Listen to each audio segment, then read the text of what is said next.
Hi, these comments are for NU, and I am Michael, the founder, owner, and the materials writer for all the lessons at OTC Online TOEFL And I'm looking at your email right now. Okay, so you say, I hope you're doing well. I'm sending you my independent speaking practice test. Please evaluate and grade it. And the question here is, do you prefer going to a noisy restaurant with a lot of people or a quiet one with hardly any people at all? Provide examples and details to support your preference. All right, so let's see how you did on this. Okay, so you like a noisy or a quiet restaurant? Okay, I have your speaking practice test here. I'm getting ready to listen to it. Okay, here we go. I prefer going to a noisy restaurant with a lot of people rather than a quiet one for several reasons.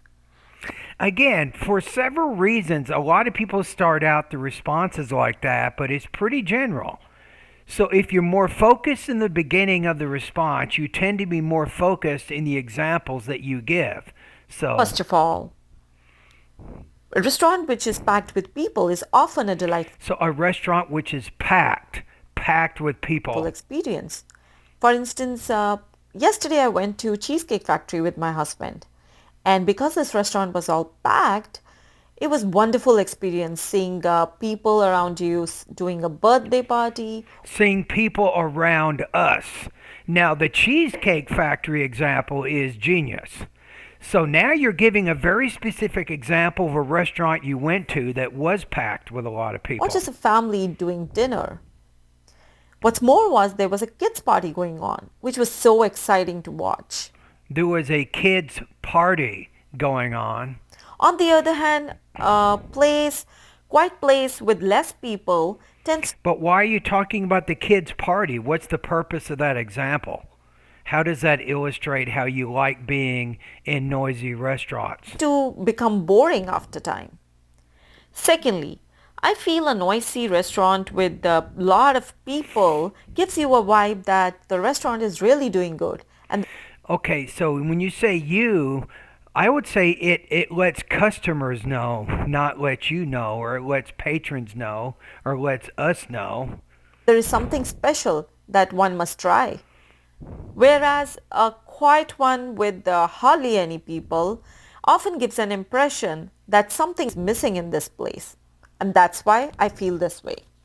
Okay, so I think in the beginning you can probably focus your response a little bit better than what you did, but the cheesecake example, that was exactly the kind of elaboration that the other student did not do in his practice test. He didn't give any examples whatsoever.